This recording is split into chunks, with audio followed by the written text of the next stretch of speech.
Most people think the ultimate secret of the US government is hidden in Area 51. They are wrong. While the world looks at the Nevada desert, the real nightmare is buried 2 miles beneath the red soil of Dulce, New Mexico. There are no hangars here, no runways, only a high-speed elevator that goes straight to hell. Deep inside the Archuleta Mesa lies a 7-level labyrinth where the laws of nature are being systematically dismantled. They call it the Nightmare Hall. And if you think the anomalies at Skinwalker Ranch were terrifying, you haven't seen what happens when those same forces are put into a laboratory. The distance between the infamous Skinwalker Ranch and the Archuleta Mesa is only a few hundred miles, but the connection is much deeper than geography.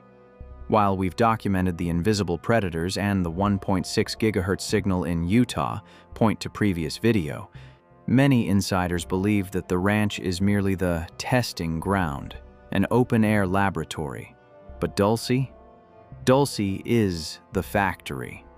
The same trans-dimensional entities that haunt the Uinta Basin have been reported deep within the levels of the Dulce Base. It is a terrifying realization. What if the hitchhiker effect we discussed in our last investigation isn't an accident, but a deliberate infection created in the shadows of this mountain?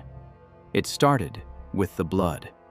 In the mid-70s, State Trooper Gabe Valdez began finding cattle that weren't just killed. They were emptied. No blood, surgical cuts, and strange, luminous chemicals left on their hides. Valdez followed the trail, and it led him directly to the base of the mesa. He didn't find tracks of predators. He found evidence of sophisticated aircraft that left tripod indentations in the dirt. But the most chilling discovery? Human DNA mixed with something other, found inside the mutilated animals. Valdez realized that someone was harvesting biological material on a massive scale, and they weren't taking it to Washington. They were taking it down. In 1979, an explosive structural engineer named Phil Schneider was hired for a classified project at Dulce. His job was simple: blast 4 massive holes into the desert floor to connect underground tunnels. But when the dust cleared after one of the blasts, the engineers realized they hadn't just made a hole. They had punctured a pre-existing cavern, and it wasn't empty. Phil was lowered down into the blackness to assess the damage. What he saw there would end his career and, eventually, his life. Standing in the shadows were 7-foot-tall gray entities. The air didn't smell like dust, it smelled like burning sulfur. In an instant, the cave erupted into a slaughter. Phil reached for his pistol, but one of the entities made a circular motion over its chest. A beam of blue light, a concentrated plasma discharge, hit Phil directly. It melted through his fingers, shredded his chest, and literally burnt off his toenails through his boots. According to Schneider, a team of elite Delta Force soldiers descended into the hole to rescue the engineers.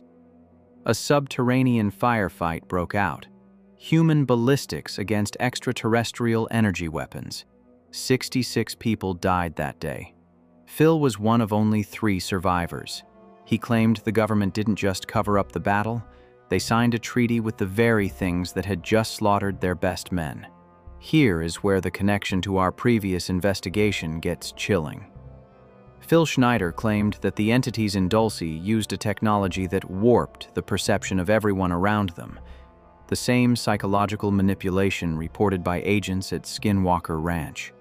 Even more disturbing, Phil believed these beings weren't from another planet, but from another dimension, using the Earth's crust as a shield from our atmosphere. He spent the last years of his life showing his scars to anyone who would listen, claiming he was being hunted by the same shadow men that investigators reported in the halls of the Pentagon. In 1996, Phil was found dead in his apartment, a rubber catheter wrapped 3 times around his neck. The official cause was suicide. Those close to him call it an execution. Phil Schneider didn't just tell stories. He brought physical evidence. He often showcased a piece of alien element 140, a metallic ore that he claimed was not on the periodic table. It was incredibly heavy and, according to Phil, possessed properties that could manipulate gravity. But the real kicker was what he said about the treaty. He claimed that in 1954, under the Great Treaty, the US government traded human lives for technology. The deal was simple. The entities could abduct a limited number of humans for research, as long as they provided the list of names to the National Security Council. But at Dulce, they broke the quota. They started taking thousands. But perhaps the most chilling detail is what Phil found in his own home weeks before his death. He claimed he was being followed by shadow men who use silent, high-frequency weapons to induce strokes and heart attacks. When Phil was found dead, his legal documents, his alien ore, and his research notes were all missing. The police called it a suicide, despite the fact that Phil was a man who physically couldn't have tied the complex knots found around his neck due to his missing fingers. It's a pattern we see over and over. Those who try to map the tunnels of Dulce end up buried in them. And just like at Skinwalker Ranch, the phenomenon doesn't just defend itself, it hunts the whistleblowers. If levels 1 through 5 are about logistics and military operations, level 6 is where humanity ends. Thomas Costello, a former security officer at Dulce, called it Nightmare Hall. He claimed that to enter this level, you needed the highest security clearance and a stomach made of iron. According to Costello, level 6 is a sprawling biological laboratory where the treaty we mentioned earlier takes a dark, physical form. It's a place of cold, clinical horror where the line between species is blurred beyond recognition. Costello described seeing rows upon rows of glass vats filled with a glowing amber liquid. Inside were things that shouldn't exist. Humanoids with multiple limbs. Creatures that looked like a cross between a man and a bat. But the most disturbing, the detail that haunted him until his disappearance, was the cages. He reported seeing humans, thousands of them, kept in a state of permanent sedation. Not as prisoners, but as biological raw material. He claimed they were being used to grow organs and to test genetic hybridization techniques that are centuries ahead of our current science. This isn't just science fiction. It's the ultimate violation of the human soul. Costello didn't just watch, he tried to document it. He used a specialized flash gun, a high-tech security weapon, to defend himself while he secretly filmed the atrocities. He claimed that the entities in Level 6 communicated telepathically, much like the beings at Skinwalker Ranch. Costello reported that sometimes the sedation would wear off. He described hearing the rhythmic, muffled cries of thousands of people echoing through the ventilation shafts of the mesa. He realized that the government wasn't just working with these entities. They were providing them with the harvest. When Costello finally fled the base, he took with him what became known as the Dulce Papers, over 30 photos and a videotape. To this day, Costello remains missing, and those papers are the most hunted documents in the history of ufology. Here is the most heartbreaking part of the Dulce story. Costello didn't just lose his job, he lost his soul. Shortly after he went into hiding, his wife and son were abducted from their home. They weren't taken by common criminals.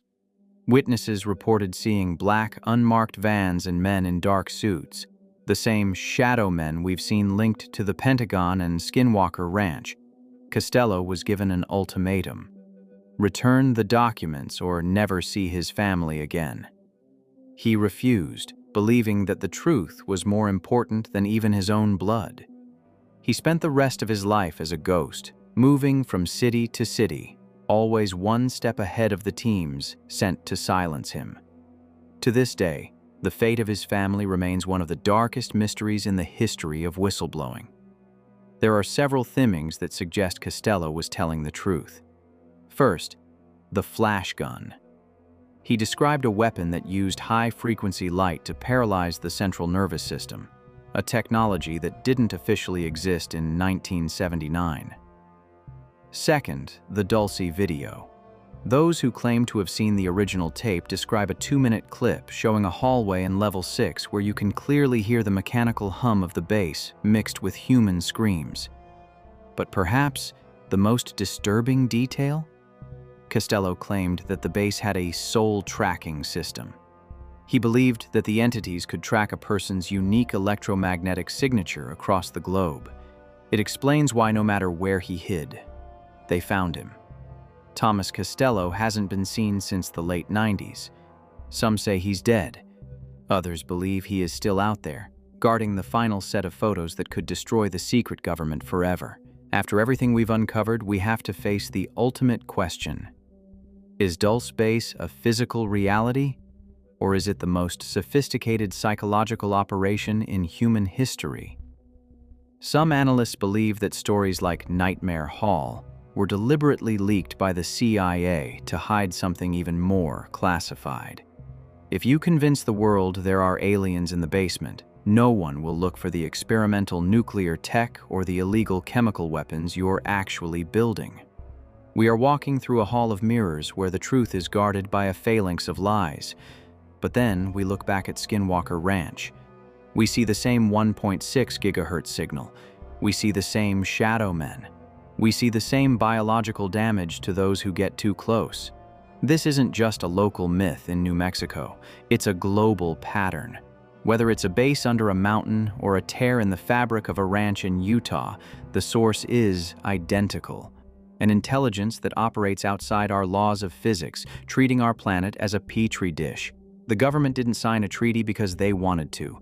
They signed it because they had no choice. You don't negotiate with a force you can't stop. You just try to manage the harvest. Here is the final tidbit for those who think they are safe.